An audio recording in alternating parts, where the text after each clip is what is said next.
कहानी के शुरू में हमें अफ्रीका दिखाते हैं और वहाँ हम एक डॉक्टर को देखते हैं। उसका नाम एंड्रयू है। उसने अभी एक बच्चे का इलाज करके उसे बचाने की कोशिश की, लेकिन वो बच्चा मर गया, जिसका उसे बहुत अफसोस है। इतने में एक और लड़का आता है और एंड्रयू को बताता है कि कबीले वाले तुम्हें ढूंढ रहे हैं, तुम्हें यहाँ से जाना होगा।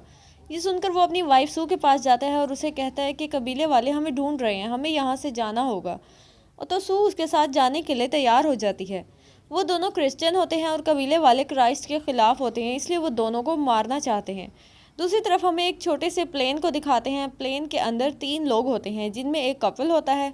प्लेन का मालिक गुरुन होता है। वो प्लेन उड़ाने की परमिशन लेने जाता है, लेकिन अफसर मना कर देता है। तो गुरुन उसे रिश्वत देता है और उसे परमिशन ले लेता है। वहाँ एंड्रयू और सू भी आ जाते हैं। वो भी उसी प्लेन से जाना चाहते हैं, तो गुरुन उन्हें कहता है कि वो उनसे डबल फीस लेगा और वो अपना सामान भी नहीं ले जा सकती क्योंकि प्लेन ओवरलोड हो जाएगा। तो एंड्रयू अपनी जान बचाना चाहता है, इसलिए मान जाता है। अब वो लोग उड़ने लगते हैं। प्लेन में टोटल 7 लोग होते हैं। जब वो लोग एक डेजर्ट के ऊपर से उड़ रहे होते हैं तो उनका प्लेन झटके मारने लगता है। तो एक लड़का थावो गुरुन से पूछता है कि क्या मसला है। तो गुरुन कहता है ये मेरा रोज़ का काम है, मैं प्लेन निकाल लूँगा यहाँ से। लेकिन अचानक वो प्लेन काबू से खो देता है और वो नीचे की तरफ जाने लगता है और क्रैश हो जाता है। तो सब बेहोश हो जाते हैं और जब सबको होश आता है तो वो लोग अफ्रीका के एक डेजर्टेड इलाके में होते हैं।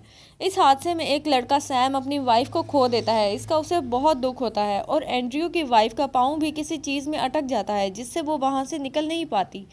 यहाँ पर थावो गुरुन और पर गुस्सा करता है कि तुम्हारी वजह से हम लोग मुसीबत में फंसे हैं। तुम्हारा प्लेन ख़राब था, लेकिन फिर भी तुम मुझसे उड़ा ले गए। टेलर वहां आ जाता है और बोलता है कि ये वक्त बहस का नहीं है, हमें यहाँ से निकलने का सोचना चाहिए। तो गुरुन कहता है कि इस वक्त हम लोग नागा डेजर्ट के अंदर हैं और हर तरह के जानवर रहते हैं यहाँ पर। शेर, चीता, हिनस, लगड़बग्गे और भी कई तरह के। लेकिन यहाँ आस पास ही एक गांव है, शाम होने तक हम वहाँ पहुँच जाएंगे। तो वो लोग वहाँ जाने का फ़ैसला करते हैं, लेकिन सू का पाँव फंसा होता है, वो निकल नहीं सकती। तो एंड्रयू कहता है कि वो अपनी वाइफ के पास ही रुकेगा। गुरुन कहता है कि कल सुबह तक तुम दोनों जिंदा नहीं बचोगे, लेकिन फिर भी एंड्रयू अपना फैसला नहीं बदलता। गुरुन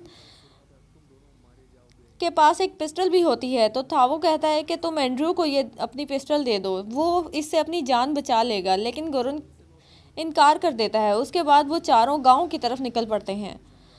लेकिन मैक्स कहता है कि हम गलत रास्ते पर हैं। तो गुरुन कहता है कि मैं यहाँ कई साल से प्लेन उड़ा रहा हूँ, मुझे रास्तों का पता है, बस मेरे पीछे आओ। लेकिन गर्मी धूप में चल चल के उनकी हालत ख़राब हो जाती है। यहाँ प्यास की वजह से टेलर की तो जान निकलने वाली थी। लेकिन गुरुन उसे पानी देता है तो कहता है कि शाम तक हमें गांव पहुंचना है, इसलिए जल्दी करो। वो लोग फिर से आगे बढ़ने लगते हैं। दूसरी तरफ एंड्रयू अपनी वाइफ के पास बैठा होता है। सू उसे कहती है कि वो उससे बहुत प्यार करती है। एंड्रयू उसे हौसला देता है। फिर सू एक सॉन्ग गाने लगती है और दूसरी तरफ गुरुन और उसके साथी एक ऊंची जगह पर चढ़कर देखते हैं तो उन्हें बहुत मायूसी होती है, क्योंकि वहाँ कोई गांव नहीं होता, दूर दूर तक बस रेगिस्तान होता है। वो लोग गलत रास्ते पर जा रहे थे। अब मैक्स गुरुन की गन ले लेता है और उस पर चिल्लाने लगता है, तुम्हारी वजह से हम रेगिस्तान में फंस गए हैं, ये ठीक रास्ता नहीं था, मैंने कहा था तुम्हें। था वो मैक्स को काम डाउन करता है और अब मैक्स फैसला करता है कि वो दूसरी तरफ जाएगा। मैक्स गुरुन की गन ले लेता है और अकेले ही दूसरी तरफ निकल जाता है। दूसरी तरफ एंड्रयू महसूस करता है कि उनके आसपास शेर हैं जो उन पर नज़र रखे हुए हैं और किसी भी वक्त हमला कर सकते हैं। इतने में गुरुन, थावो और टेलर उधर आ जाते हैं, लेकिन उन्हें एंड्रयू और उसकी वाइफ नज़र नहीं आते। वहाँ प्लेन पर शेर के पंजों के निशान होते हैं। उन्हें समझ नहीं आ रही होती कि यहाँ क्या हुआ है। इतने में एंड्रयू आ जाता है। वो गुरुन पर हमला कर देता है। वो कहता है कि तुम्हारी वजह से हम यहाँ फंसे हैं और शेर मेरी बीवी को ले गए हैं। ये सुनकर सबको बहुत अफसोस होता है। अब शाम हो चुकी होती है। इन लोगों को किसी तरह रात गुजारनी थी। गुरुन बताता है कि प्लेन में एक कैबिन है जो लॉक हो सकता है, लेकिन उसमें सिर्फ 2 लोगों की जगह है। किसी तरह 3 को एडजस्ट कर लेंगे, लेकिन एक को फिर भी बाहर रुकना पड़ेगा। तो वो लोग एंड्रयू के पास जाते हैं और उसे कैबिन के बारे में बताते हैं। लेकिन एंड्रयू अब गुरुन पर चिल्लाने लगता है और कहता है कि तुम जानवरों के सींगों को इल्लीगल सेल करते हो। उन सींगों की वजह से प्लेन का वज़न ज़्यादा ख़राब हुआ और प्लेन क्रैश हो गया। गुरुन कहता है कि प्लेन वज़न की वजह से नहीं क्रैश हुआ, बल्कि उसका इंजन ख़राब था। यहाँ था वो सबको काम डाउन करता है। उसके बाद वो लोग फिर से टॉस करते हैं और टेलर को बाहर रुकना पड़ता है। वो लोग टेलर को कहते हैं कि बस आग जलाते रहना, जिससे शेर तुम पर हमला नहीं करेंगे और तुम बच जाओगे। दूसरी तरफ मैक्स को देखते हैं जो अकेला होता है। रात को शेर उस पर भी हमला करते हैं। वो पिस्टल से फायरिंग करता है लेकिन अंधेरे में निशाना नहीं लगता उसका। उसकी फायरिंग की आवाज़ से कैबिन के अंदर तक आ रही होती है और वो लोग समझ जाते हैं कि अब मैक्स भी ज़िंदा नहीं बचा।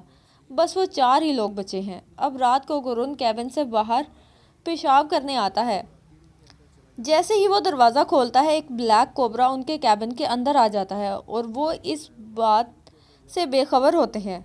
गुरुन टेलर को जागते रहने के लिए कहता है और खुद अंदर आ जाता है। कुछ देर बाद शेर फिर से आ जाते हैं और टेलर पर हमला कर देते हैं। एंड्रयू कहता है कि हमें उसकी मदद करनी चाहिए, लेकिन वो मना कर देते हैं।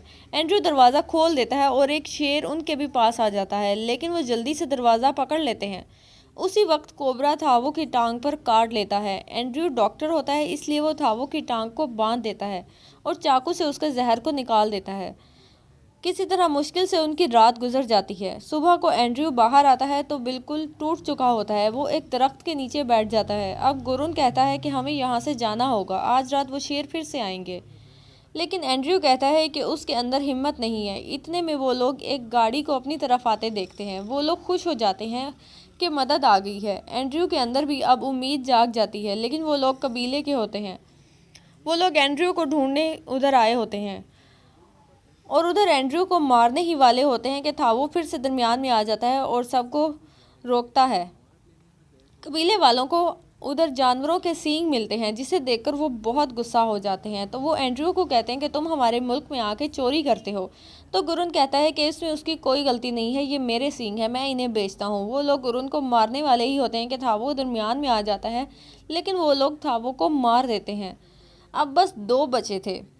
एक कबीले वाला ट्रक लेने चला जाता है ताकि वो सींग उसमें भरकर ले जा सके वापस, और गुरुन और एंड्रयू वहां बैठे रहते हैं। शाम हो जाती है, कबीले वाले सो जाते हैं। तो गुरुन मौका देखकर एक आदमी पर हमला कर देता है और उसकी गन छीन लेता है और उसे मार देता है। गन की आवाज़ से दूसरा आदमी भी जाग जाता है।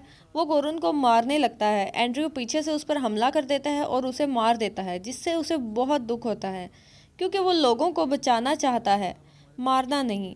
लेकिन गुरुन उसे तसल्ली देता है और उसे चलने के लिए बोलता है। गुरुन एंड्रयू को उठाता है और दोनों चलने लगते हैं, लेकिन रास्ते में ही एंड्रयू गिर जाता है और उसे किसी तरह उठाता है और फिर से ऊंचे पहाड़ पर चढ़ने लगते हैं, लेकिन फिर से एंड्रयू वहां से नीचे गिर जाता है।